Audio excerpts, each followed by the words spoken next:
हरिः ओं श्रीगुरुभ्यो नमः। ॐ जन्माद्यस्य यतोऽन्वयादितरतश्चार्धेष्वभिज्ञस्वराट् तेने ब्रह्महृदाय आदिकवये मुह्यन्ति यत्सूरयः तेजो वारिमृदां यथा विनिमयो यत्र त्रिसर्गो मृषा धाम्ना स्वेन सदा निरस्तकुहकं सत्यं परं धीमहि।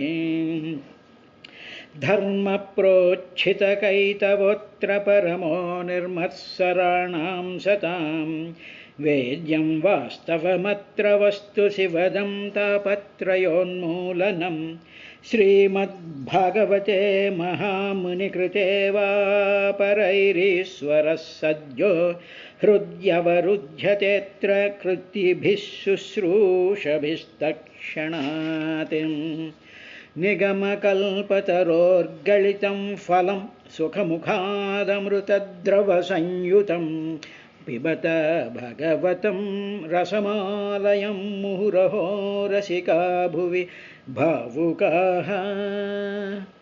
ఈవేళ మత్స్యావతారం స్తుతి జరుగుతుంది కాబట్టి ఆ అష్టకం ఒకటి స్తోత్రం ఒకటి సింపుల్గా చదివి వినిపిస్తాం. నూనం త్వం భగవాన్ సాక్షాద్ధరిర్నారాయణో అవ్యయః అనుగ్రహాయ భూతానాం ధత్సే రూపం జలౌకసాం. నమస్తే పురుషశ్రేష్ఠ స్థిత్యుత్పత్త్యప్యయేశ్వర భక్తానాం నః ప్రపన్నాం ముఖ్యో హ్యాత్మగతిర్విభో. సర్వే లీలావతారాస్తే భూతానాం భూతిహేతవః జ్ఞాతుమిచ్ఛామ్యదో రూపం యదర్థం భవతా ధృతం. నతేరవిందాక్షపదోపసర్పణం మృషా భావే సర్వసుహృత్ప్రియాత్మనః యథేతరేషాం పృథగాత్మానాం సతామదీదృశో యద్విపురద్భుతం నహి. నమామతే దేవపదారవిందం ప్రపన్నతపోపశమాతపత్రం యన్మూలకేతాయతయోంజసోరో సంసారదుఃఖం బహిరుక్షిపంతి. తతో వయం సత్ప్రముఖాయ దద్ధే బభూవిమాత్మాన్ కరవామకింతే త్వం నః త్వచక్షు పరిదేహశక్త్యా దేవక్రియార్థే యదనుగ్రహాణం అనేటువంటి కూర్మావృత్తి కూడా చేశాం. హరి ఓం శ్రీ గురుభ్యో నమః. పరీక్షణ్ మహారాజుకి సుఖబ్రహ్మ లక్ష్మీదేవి చేసినటువంటి స్తోత్రాన్ని ఆయన వివరిస్తూ ఉన్నాడు. నిన్న పొరపాటుని ప్రహ్లాదుడు చేశాడు అన్నాను, కాదు, అది లక్ష్మీదేవి శ్రీమన్నారాయణ్ణి చేసినటువంటి ఆ స్తోత్రం. తర్వాత అమ్మవారు ఏమన్నది అంటే, నీవు పరాజయం ఎరగవయ్యా, బ్రహ్మగారు రుద్రుడు దేవతలు రాక్షసులు మొదలైనటువంటి వాళ్ళందరూ ఇంద్రియ భోగాలలో మనసు తగులుకుని ఉన్నవాళ్లే. ఎందుకు ఆవిడంది అంటే, లక్ష్మీదేవి పాదాంబుజాలని వాళ్ళు ఎప్పుడూ ప్రార్థిస్తూ ఉంటారు కదా, వాళ్ళకి సంపదలు కావాలి, వాళ్ళకేమో సుఖాలు కావాలి, కళ్యాణాలు కావాలి అని వాళ్ళు ఎప్పుడూ లక్ష్మీదేవిని ఆ సంపదల కోసం వాళ్ళు పూజిస్తూ ఉంటారు. వాళ్ళ ఇంద్రియ భోగాల కోసం వాళ్ళ మనస్సు లగ్నం అయిపోయింది అని చెప్పి లక్ష్మీదేవి ఆ బ్రహ్మాది దేవతల యొక్క అసలైనటువంటి కదా వాళ్ళ యొక్క గుట్టు రట్టు చేసింది అనేటువంటి విధానంగా మనం సరదాగా అనుకోవచ్చు. తర్వాత ఇంకా ఏం చేస్తూ ఉంటారంటే, అందుకోసమని చెప్పి వాళ్ళు మనస్సులో వాళ్ళు నా సంపదలు కళ్యాణాలు అన్నీ కావాలి అని కోరి వాళ్ళు ఏం చేస్తూ ఉంటారంటే, కఠినమైనటువంటి తపస్సులు చేసి నన్ను పొందాలని అని కూడా కోరుకుంటూ ఉంటారు. కానీ అసలైనటువంటి భక్తుడున్నాడే వాడు మాత్రం ఋతే భవత్ పాదపరాయణాం. అసలైనటువంటి భక్తుడు నీ పాదాల మీద నీ పాదపరాయణుడయ్యే ఉంటాడు, నీ పాదాలే కావాలని కోరుకుంటాడు. తప్ప నీలో నీ వక్షస్థలంలో ఉండి సకల లోకాలని కూడా సంపదలతో ముంచెత్తుతున్నటువంటి నా వైపుకి అతనేమి పట్టించుకోడు. అతని పురుషార్థం ఏమిటి అంటే మామూలుగా ఈ 4 పురుషార్థాలు కాకుండా పరమ పురుషార్థం నీ పాదాలు, ఆ పాదాల మీద భక్తి అనేటువంటి ఆ పరమార్థాన్ని వాడు కోరుకుంటూ ఉంటారు.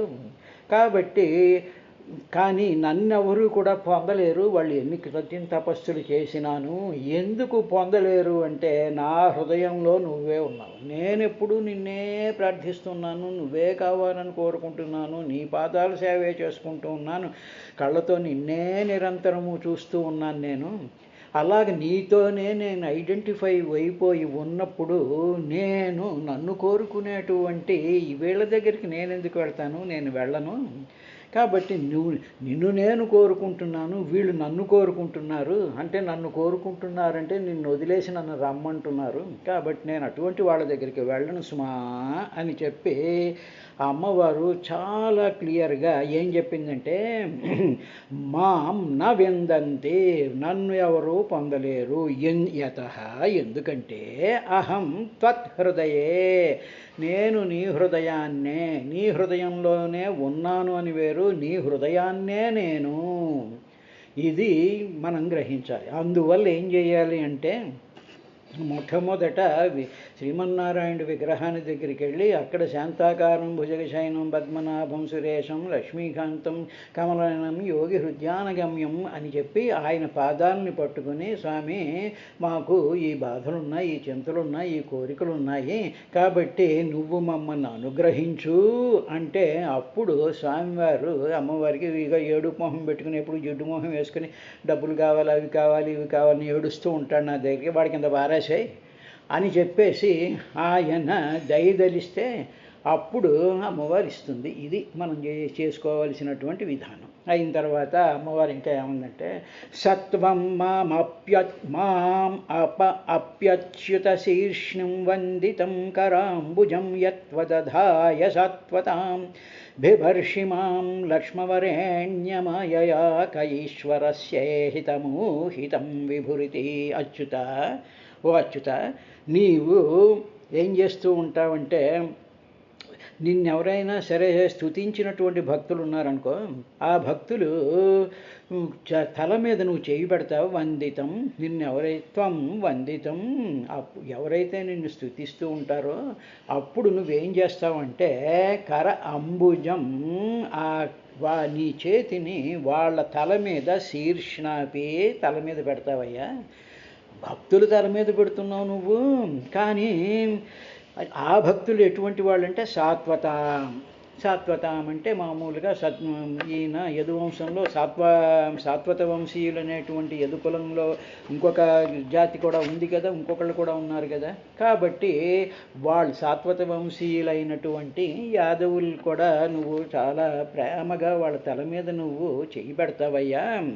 అది ఒక అర్థం, వాళ్ళ వంశం వాళ్ళ మీద వాళ్ళని అనుగ్రహిస్తాడని ఒక అర్థం. రెండోది ఏంటంటే సాత్వత, పరిపూర్ణమైనటువంటి సత్వగుణ సంపన్నతతో ఒక స్ఫటిక లింగంలాగా మనసు పెట్టుకుని శ్రీమన్నారాయణుడినే ఉపాధిగా స్వీకరించి ఆ మనసు నిండా శ్రీమన్నారాయణ్ణే ధ్యానిస్తూ, ఆ పదపద్మాలనే ధ్యానిస్తూ ఏ భక్తుడైతే ఉంటాడో అటువంటి భక్తుడు తల మీద నీవు శీర్షణయి, ఆ తల మీద కరాంబుజం, ఆ చేతిని పెడతావయ్యా. ఇది నేను చూశాను.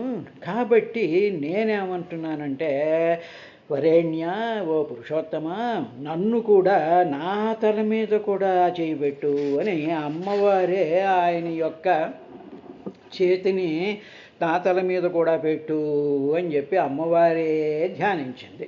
కాబట్టి నీవు నన్నేం చేస్తున్నావు అంటే, పురుషోత్తమ, నీవు నీ మాయాశక్తి చేత నన్ను నువ్వు బిభర్షి మాం లక్ష్మ్యవరేణ్య మాయయా, బిభర్షి, నన్ను బిభర్షి అంటే ధరించడం అన్నమాట. నువ్వు నన్ను నీ హృదయంలో ధరిస్తూ ఉన్నావు. నువ్వు నీ ఈశ్వరస్య, నీవు నన్ను నీ హృదయం మీద ధరిస్తూ ఉన్నావు. అటువంటి నీవు నన్ను హృదయం మీద ధరిస్తూ ఉన్నావు అంటే నువ్వు ఎంత శక్తి సమన్వితుడవో, ఎంత పరిపూర్ణమైనటువంటి పురుషోత్తముడవో, ఆ పురుషోత్తమ తత్వాన్ని లేకపోతే ఆ ప్రభావాన్ని లేకపోతే నీకుండేటువంటి మాయాశక్తిని ఊహించడం ఊహితం కహ విభు, ఎవడు ఊహించలేడు. నీ శక్తి అంత గొప్పదైనటువంటి శక్తి. కాబట్టి నీవు నా తల మీద నీ హస్తాన్ని పెట్టువయ్యా, పెట్టి నీ నీ ఆశయాన్ని కానీ, నీ లీలల్ని కానీ, నీ ప్రభావాన్ని కానీ తెలుసుకునేటువంటి సామర్థ్యం ఎవ్వరికీ లేదు అని చెప్పి లక్ష్మీదేవి ఓ పరీక్షతు ఆయన్ని స్తుతించిందయ్యా అని చెప్పిన తర్వాత ఇందులో రెండు పదాలని అమ్మవారు ఒకటి వాడింది. ఏమిటంటే అచ్యుత అంది. అచ్యుతుడు అంటే ఏమిటి? చ్యుతం అవ్వడం అంటే జారి పడిపోవడం అని అర్థం అన్నమాట. మామూలుగా ఒక స్థితి నుంచి కిందకి పడిపోవడం అనేటువంటి దాన్ని అచ్యుతము అంటారు, చ్యుతము అంటారు, పడిపోవడం అంటారు. అంటే ఉదాహరణకి అది పడిపోవడం అంటే ఏమిటి? కాళ్ళు జారి కింద పడిపోవడం అని కాకుండా ఇప్పుడు మామూలుగా చాలా ప్రశాంతంగా మనం ఒక నిమిషమో 4 సెకండ్లో ఆ పరమాత్మ యొక్క విగ్రహాన్నో దాన్నో మనం అలాగ అనుభవిస్తూ ఉన్నాం అనుకోండి.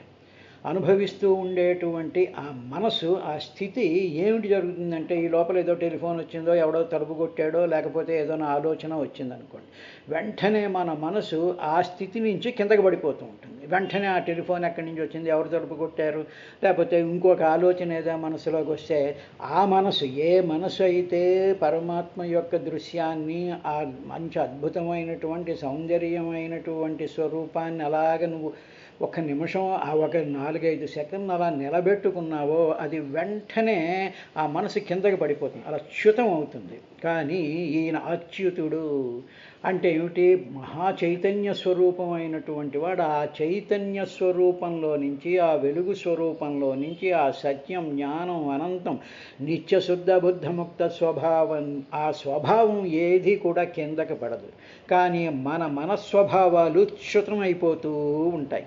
కాబట్టి అచ్యుత అచ్యుత అచ్యుత అని చెప్పి మనం ధ్యానించుకున్నట్లయితే, మనం నమస్కారం పెట్టుకున్నట్లయితే, అప్పుడు మన మనసుకి ఆయన అనుగ్రహం చేసినట్లయితే మన మనసు కూడా చ్యుతం కాకుండా ఉంటుంది. ఇటువంటి చ్యుతం అయిపోవడం మనం అనేక సందర్భాల్లో చూస్తూ ఉంటాం. ఈవెన్ గుళ్ళోకి వెళ్ళినా సరే, గుళ్ళోకి అలాగే దేవుణ్ణి చూడమనుకోండి, ఏదో పొరపాటుని మనకి ఆ వేళ అదృష్టం బాగుండి వినాయకుడినో, అమ్మవారినో, లేకపోతే వెంకటేశ్వర స్వామినో, లేకపోతే మరొకరినో మనం ఏ గుడికే వెళ్ళి నమస్కారం పెడుతున్నప్పుడు వాళ్ళ కళ్ళతో అలా చూస్తూ ఉంటాం. చూస్తూ ఉండేటప్పటికి ఇంతలో ఎవరో రావడమో, ఎవరో మాటలు వినిపించడమో అనగానే వెంటనే బుర్ర ఠక్కుమని అటు తిరిగిపోతుంది, నీ చెవులు అటు తిరిగిపోతాయి, నీ చూపులు అటు తిరిగిపోతాయి, చ్యుతం అయిపోయావు. ఎక్కడ పర్ఫెక్ట్గా దైవ సన్నిధానంలోనే నువ్వు చ్యుతం అయిపోతూ ఉన్నావు. కాబట్టి ఎటువంటి స్థితి నుంచి నిన్ను రానివ్వకుండా చేసేటువంటి ఆ ప్రభావాన్ని, ఆ శక్తిని అచ్యుత భావము అంటారు. కాబట్టి అమ్మవారు ఏమంటుంది? అచ్యుత అని ఆయన పేరు పిలిచింది. ఎందుకు అంది అంటే, ఈ బ్రహ్మాదేవతలు వీళ్ళందరూ కూడా నన్ను ప్రార్థిస్తూ ఉంటారు కదా, భోగాల కోసం, సంపదల కోసం, కళ్యాణాల కోసం, వీటి కోసం వాళ్ళు ప్రార్థిస్తూ ఉంటారు కదా. నేనెప్పుడు నీ ముఖంలోకి చేస్తూ, నీ హృదయంలో ఉంటూ, నా హృదయాన్ని నీ హృదయంలో కలిపేసేసి అటువంటి స్థితిలో ఉన్నప్పుడు వీళ్ళందరూ ప్రార్థించేటప్పటికీ వాళ్ళ కోరిక తీర్చాలి అనేటువంటి భావంలోకి నేను చ్యుతం అయిపోయాననుకో, ఆ క్షణం కూడా ఐ ఆమ్ మిస్సింగ్ యూ. కాబట్టి అచ్యుత అని ఆవిడ ఆ విధంగా సంబోధన చేసింది. తర్వాత ఈయన మహాపురుషోత్తముడు కాబట్టి సమస్తమైనటువంటి పురుషోత్తమ వరేణ్య. వరేణ్యుడు అంటే ఎవరిని వరించాలో అటువంటి వాడిని వరేణ్యం అంటారు. అంటే ఏమిటనమాట? మామూలుగా ఉందనుకోండి, ఆడపిల్లల్ని ఎవరిని మంచి పురుషుణ్ణి వరించాలి అంటే మంచి ఉద్యోగం, సంస్కారం, మంచి గుణాలు ఉన్నటువంటి వాడిని వరించాలి. అలాగే పరమాత్మని ఈవిడ వరేణ్య అంది. స్వామి, వరించదగిన వాడు నువ్వు అక్కడివే, వరేణ్య పురుషోత్తమ అని. అయినా నువ్వు నన్ను నీ హృదయంలో దాల్చుకున్నావయ్యా. తరువాత నన్ను నువ్వు హృదయంలో ఎలా పెట్టుకున్నావో అనేటువంటి విషయాన్ని ఊహించడం కూడా ఊహితం ఎవరికి కూడా సాధ్యం కాదు అని చెప్పిన తరువాత ఇదే విషయాన్ని పంచమ స్కందంలో అధ్యాయం 18లో ఇదే విషయాన్ని లక్ష్మీదేవి చేసినటువంటి స్తోత్రాలను అక్కడ నైమిషారణ్యంలో సౌనికాది మహర్షులకి సూత మహర్షి వివరించాడు. వివరించిన తర్వాత ఇప్పుడు రమ్యక వర్షం అనేటువంటి ఇంకొకటి ఉంది కదా, మామూలుగా మనకి చూసాం కదా, భద్రవర్షం, కేతుమాల వర్షం, తర్వాత జంబూ ద్వీపం, ఈ ద్వీపాలు ఉన్నాయి కదా, అందులో రమ్యక వర్షం. ఆ రమ్యకం అనేటువంటి ద్వీపంలో ఆ పరమాత్మ యొక్క ఏ రూపం అయితే స్తోత్రం చేయబడిందో ఆ స్తోత్రం గురించి సుఖబ్రహ్మ పరీక్షణ్ మహారాజుకి ఈ విధంగా చెప్పాడు. రమ్యకేచ భగవతః ప్రియతమం మాత్స్యం అవతార రూపం తద్వర్షపురుషస్య మనోః ప్రాక్పదర్శితం స ఇదానీమపి మహతా భక్తియోగేన ఆరాధయతీదం చోదాహరతి. అయ్యా ఇప్పుడు రమ్యకేచ ఆ రమ్యక వర్షంలో ఆ రమ్యకం అనేటువంటి దీపంలో భగవతః ప్రియతమం తద్వర్షపురుషస్య మనోః ప్రాక్ప్రదర్శితం మాత్స్యం అవతారం అని రమ్యక వర్షంలో పరీక్షితు అక్కడ భగవంతుడు ఆయనకి చాలా ప్రియమైనటువంటి ప్రియతమం చాలా ప్రియమైనటువంటి వాడు ఒక ఆయన ఉన్నాడు అక్కడ.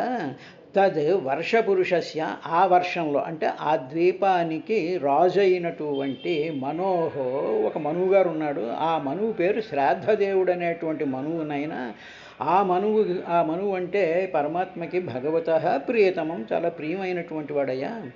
అటువంటి శ్రాద్ధదేవుడు అని పేరు కలిగినటువంటి ఆ మనువుకి చాక్షుష మన్వంతరం తర్వాత అక్కడ ఆయన ఏం చేశాడు అంటే పూర్వం మత్స్యం అవతార రూపం, ఒక మత్స్యావతార రూపంలో ఆ శ్రాద్ధదేవుడు అనేటువంటి మనువుకి ఆ రమ్యకం అనేటువంటి దీపంలో ఈయన కనిపించాడు. ఆ రూపాన్ని ఆయన ప్రదర్శించాడయ్యా. ఎప్పుడైతే ఆ చేప ఆకారంలో మత్స్యస్వరూపంలో భగవంతుడైనటువంటి ఆ పరమాత్మ అవతారం దాల్చి ఆయనకి కనిపించాడో అప్పుడు ఆ మనువు ఇదానీం అపి ఇప్పుడు కూడా ఈనాటికి కూడా మహతా భక్తి యోగేన ఆరాధయతి చాలా గొప్పదైనటువంటి భక్తి యోగంతో ఆయన ఆ శ్రాద్ధదేవుడు అనేటువంటి మనువు ఈనాటికి కూడా ఆయన జపిస్తూ ఉన్నాడయ్యా. ఆయన అంత అద్భుతమైనటువంటి ఆ అవతారాన్ని ఆయన అక్కడ చూపించాడు. చూపించిన తరువాత ఈనాటికి కూడా ఇదానీమపి ఈనాటికి కూడా మహత గొప్ప భక్తి యోగంతో ఆయన చేస్తూ ఉన్నాడు. ఇదంచ ఆయన ఏ మంత్రంతో ఆయన ఉపాసన చేశాడు, ఏ మంత్రంతో ఈనాటికి ఆ శ్రాద్ధదేవుడు అనేటువంటి మనువు ఉపాసన చేస్తున్నాడు, ఇదంచ ఆ మంత్రం కూడా ఉదాహరతి జపిస్తూ ఉన్నాడు. ఆ మంత్రం ఏమిటో నీకు ఇప్పుడు చెప్తాను అని చెప్పి మత్స్యావతార మంత్రాన్ని సుఖబ్రహ్మ పరీక్షణ్ మహారాజుకి ఉపదేశాత్మకంగా చెప్తున్నాడు. అదే దానిని మనం కూడా పఠించినట్లయితే రమ్యక వర్షంలో శ్రాద్ధదేవుడు అనేటువంటి మనువుకి ఏ రూపం అయితే కనిపించిందో ఒక్కసారి మనం కూడా ఆ మత్స్యావతార స్వరూపాన్ని మనసులో పెట్టుకుంటే మంచిది.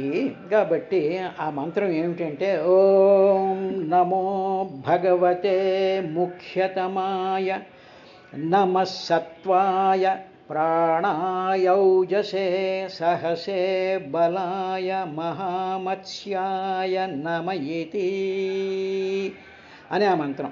ఓం నమో భగవతే ముఖ్యతమాయ నమః సత్వాయ ప్రాణాయౌజసే సహసే బలాయ మహామత్స్యాయ నమ ఇతి అని చెప్పి ఓం ప్రతి మంత్రానికి ఓం ఉంటుంది కాబట్టి ఓం అని చెప్పి సకల జగత్తులోనూ ఉండేటువంటి శక్తి స్వరూపుడైనటువంటి పరమాత్మ యొక్క విలాసయే అంటే ఏమిటన్నమాట. ఇప్పుడు మన ఈ సృష్టి అంతా ఉంది, ఈ జగత్ అంతా ఉంది కదా, మనం చూస్తూ ఉండేటువంటి ఈ జగత్ అంతా కూడా ఈ జగత్తులో పదార్థం కనిపిస్తుంది, పదార్థంలో శక్తి కూడా ఉంటుంది. E = mc². అంటే ఈ అంటే ఎం అంటే మాస్ అంటే పదార్థం, దట్ = ఈ ఎనర్జీ. అంటే ఏమిటనమాట, ప్రతి పదార్థంలోనూ కూడా సకల జగత్తు కూడా శక్తి స్వరూపుడిగా ఉండేటువంటి పరమాత్ముని యొక్క విలాసమే ఇదంతా. అంటే శక్తి స్వరూపుడైనటువంటి పరమాత్మయే ఈ పదార్థ స్వరూపాల కింద ఆయన చేసేటువంటి ఈ విలాసమేనయ్యా ఈ సృష్టి. అలాగ అన్నిట్లోనూ కూడా శక్తి ఉంది కాబట్టి అది సూత్రాత్మ. సూత్రము అంటే దారం అని కదా. కాబట్టి సమస్తమైనటువంటిలోనూ కూడా దారం రూపంలో అన్నిటినీ గుచ్చి ఉంచేటువంటి సూత్రంలాగా ఆ సూత్రం యొక్క విలాసమే ఇది అన్నారు. ఇక మామూలుగా మనం ఆలోచించామనుకోండి, సమస్తమైనటువంటి పదార్థాలు కూడా సూత్రములు అంటే ప్రిన్సిపల్స్, ఫార్ములాస్ని ఫాలో అవుతూ ఉంటాయి. ఉదాహరణకి గ్రావిటేషన్ ఉందనుకోండి, m1 m2/r² the gravitational force between those things.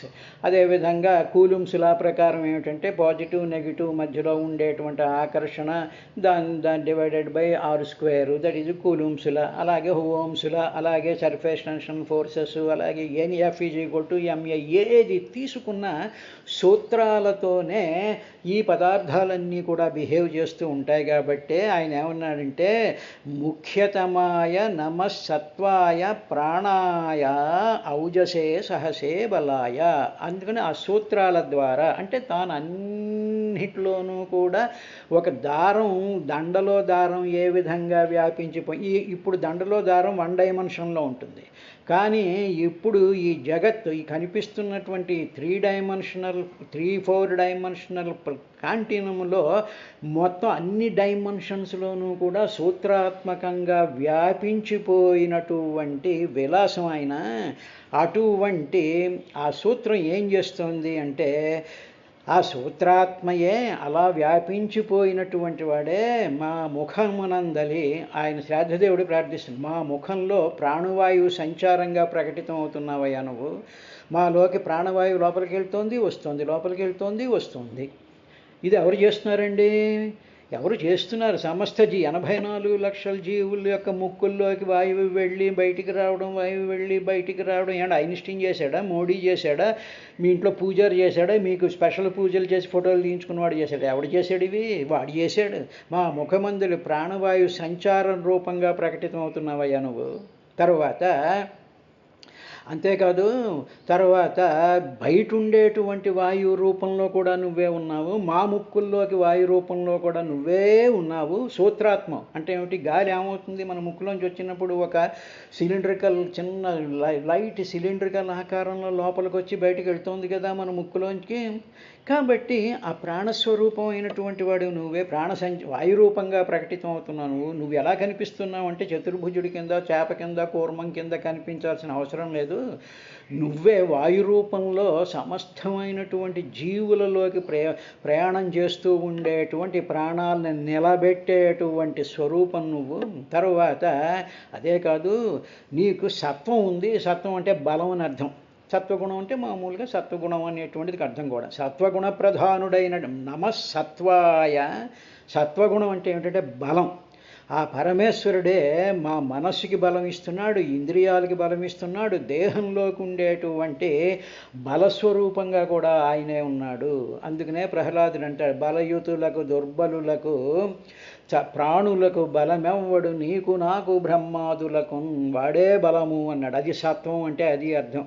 అంటే మనకు బలం ఉంది, నాకు బలం ఉంది, నేనేమో ఐదో బోర్నవిటా తాగాను, ఇంకో పళ్ళు తిన్నాను, మాంసం తిన్నాను, దానివల్ల బలం వచ్చింది. ఆ మాంసంలో బల రూపంలో వాడే ఉన్నాడు. ఆ బోర్నవిటాలో ఉండేటువంటి బల రూపంలోనే ఆయన ఉన్నాడు. నీ శరీరంలో బల రూపంగానే ఆయన ఉన్నాడు. ఆ బలం అనేటువంటిది ఏమిటి? శక్తి. శక్తి E = mc². c² అంటే లైట్, అది చైతన్య ప్రకాశం అది.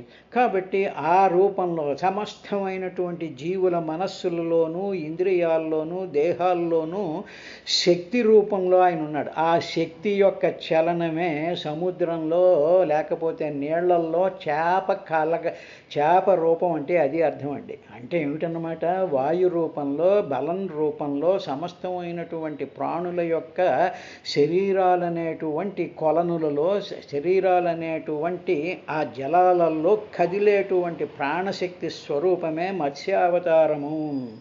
కాబట్టి మత్స్యము అంటే ఏదో చేప, అది ఊరికనే సింబాలిక్గా మనం అర్థం చేసుకోవడానికి మన దృష్టి పడడం కోసం అని చెప్పి ఆ విధంగా చెప్తారు.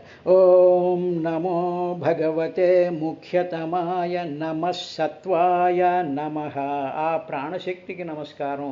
ఎందుకంటే ప్రాణశక్తిలో నువ్వే ఉన్నావు కాబట్టి మా ప్రాణశక్తికి నేను లోపలికి గాలి పీలుస్తూ ఉంటే నువ్వే ఒక మత్స్యావతార రూపంలో మా శరీరంలోకి వచ్చి మా శరీరంలో ఉండేటువంటి నీళ్లు ఉన్నాయి కాబట్టి 74% వాటర్ ఉందిగా, అందులో నువ్వు ఆ ప్రాణశక్తి రూపంలో చలనం చేస్తూ ఉన్నావయ్యా.